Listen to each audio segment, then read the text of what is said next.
Guys, it's that time of the year. It's Halloween time.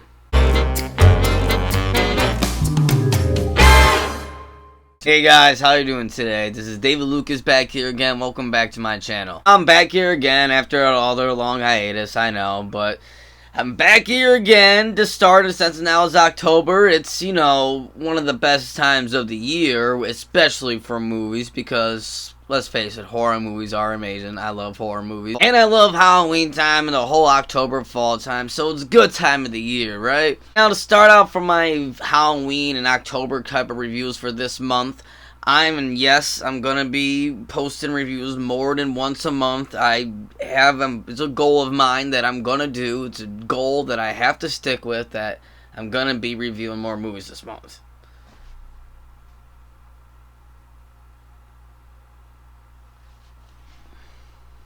And the first movie to kick it off is a movie that I just recently watched. It just came out earlier this year, I guess, but I never even heard of it coming out until I was just flipping through on-demand stuff, and I ended up seeing it on demand, and I'm renting it.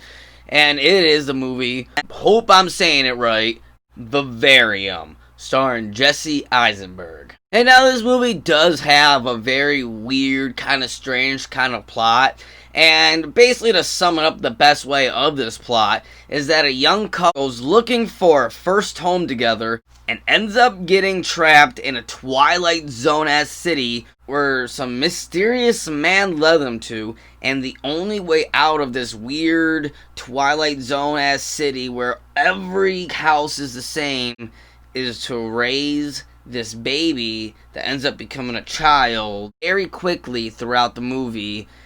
And it has some weird, strange qualities to him. This kid has some weird, strange qualities to him that's very unsettling at times. There are some times in this movie where the child speaks, and it is very, very unsettling and very creepy, which is why I actually put this in a horror movie type of sentence, because there are a lot of horror kind of aspects to this film. And now this movie is a very kind of divisive film, not just probably in, I think, fans' reception from what I've seen, but also just in the film itself. It's a very kind of split kind of movie where it has a lot of good going for it, but also has some bad that tracks a lot of the good that it does have going for it.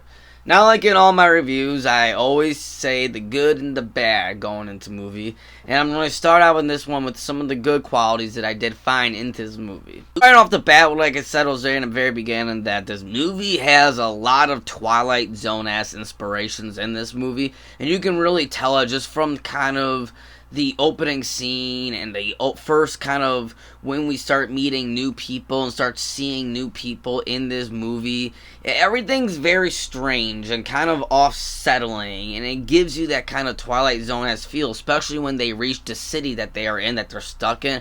Every house is the same, and every house just looks exactly like how it does, and it gives you this unsettling kind of feeling to it. Everything is too perfect. Everything is way too perfect in that movie, and it gives you that kind of feeling. I like that. Production design on this movie is honestly brilliant. Like, that's the best way to describe it, is a brilliant production design on it. Like I was just saying with all the houses, every single house in this movie is completely the same. And then there's even some scenes in this movie where we get some like overview shot of the whole entire city.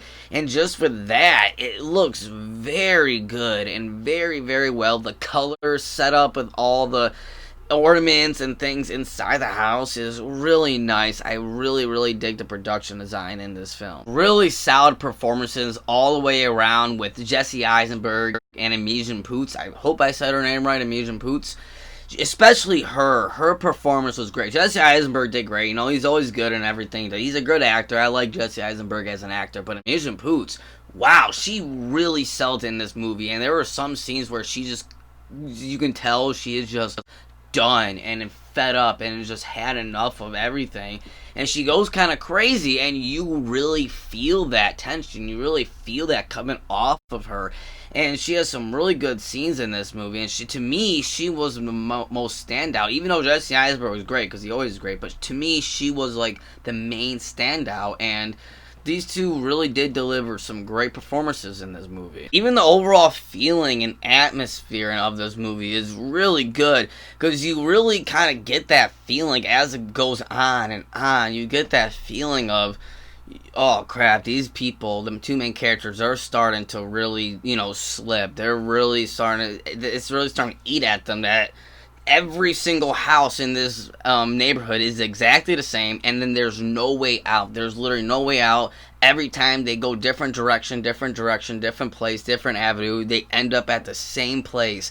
And you feel that in this movie. It's very believable and very kind of makes it feel unsettling in this movie, and the overall feel and atmosphere is really nice. I like it a lot, and that does have to go with a lot of the production design, which I was saying with the production design. It really does add on to that, and I love that a lot. The voice of the child in this movie with the kid and everything, it's very creepy and very unsettling. And when he very first opens up his mouth and speaks, you kind of go like, what? And every single time he talks, it's just, you can even feel it in the movie too with the actors' performances, that he's like, ooh, this is weird. This feels unnatural. It feels not right. It leads into a lot of really horror-like scenes and very poltergeist type of inspired scenes in there that I see, and you see a lot of psychedelic kind of horror type of stuff going on in this film, which I do like it a lot. I actually really dig the overall message of the movie. I really liked it. I understood what they were going for, even though I feel like near the ending, the message does get kind of lost and it doesn't really get executed as well. But I feel like the intent and the overall, what they were trying to go for is really well, and I really like what they did with that, with the overall message. Now that leads on to some of the bad things that I do have to say about this film that doesn't necessarily work for me. Is that since I do like the overall message, and I do get what they were going for, like I was saying, once the movie ends, and once it goes on, it kind of feels like they were kind of just pushing it and shoehorning in the message. Like, from the very first beginning scene of the movie, we get the message, and they kind of already tell you what the message is, okay, but as the message goes on, they kind of push it through and push it to you and still tell you what the message is through it all. And you're like, okay, I get it. And it ends up leading to the ending that kind of feels a little underwhelming. That's why, in my opinion, the movie kind of just goes on a little bit too long, and it could have been at least 30 minutes shorter, or maybe even an hour shorter, because you kind of lose the message of it, and it kind of gets too pushed in. And this kind of story and this kind of message they were trying to tell would have worked better as just an hour-long movie, maybe a short film. It would have worked better. Also makes the movie really predictable near the ending, because when the movie first starts, you kind of get the idea of okay, I know where this movie's going to go to the ending. And as the movie goes on and on, you're like, okay, this is seeming more and more like what I was thinking, and as it goes on and on and on, longer and longer, and they start shoehorning in so much, you pretty much get the ending, and then when the ending comes, it's pretty much everything you expected with nothing else, and there's nothing else to really offer at the ending, which I think could have been more better if they would have shortened the movie, cut out that second half of the movie, which goes on and drags on too much with dialogue and too much of the same thing happening over and over again near the second act. Cut a whole bunch of that out, and then make the movie just a basically 2-act movie. Well, would be a 3-act, but basically almost like a 2-act movie where there's one part and a second part. And then the movie and story and message, I feel like, would have been more expressed better and more thought out better that way. And it would have been more understanding, and it would have been in a way to where at the ending, it wouldn't have felt like you were looking for more. Because that's the thing with this ending. You kind of feel like you needed more to the story. But I feel like if you would have cut some of it out, it would have fulfilled that, and you would have not needed more, because you would have gotten all that you needed. Now, basically, my whole final thoughts of this film is that it is a really solid psychological horror type of movie that has really interesting characters and a really interesting Twilight Zone-esque feel to it that makes it feel like an extended version of the Twilight Zone, of a Twilight Zone episode, which I really like a lot. And it has really good performances all the way around, and especially from Imogen Poots. I think she was the big standout of the movie. That I feel like has a really good message, but then the message gets lost and kind of feels dragged out and shoehorned in too much, and it kind of makes you feel unfulfilled at the end. And also the movie should have probably been cut down and made to maybe like a short film, an hour-long film, something along those lines to get the message across better and executed it better, because with the longer format, I feel like it kind of made it drag too much. It made it feel unfulfilled at the ending of it.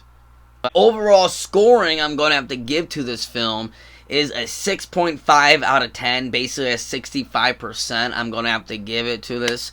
And yeah, so it is a solid, horror movie to watch around this time. I would actually pretty much recommend it if you were willing enough to, look for some horror movies on demand. It's, again, not necessarily a straight-up horror movie, but it has horror movie-like elements to it, which I think fits in perfectly with October and the sense of October, and a perfect movie to start out my October Halloween movie reviews. And don't worry, it's going to get even better with the horror movies that I'm going to be reviewing, because it's time to start watching a lot of horror movies. And if you're looking forward to that, make sure you subscribe to my channel and give this video a like and thumbs up. I'll appreciate it, and it helps out my channel a lot. Thank you so much again for watching, and I'll see you guys next time.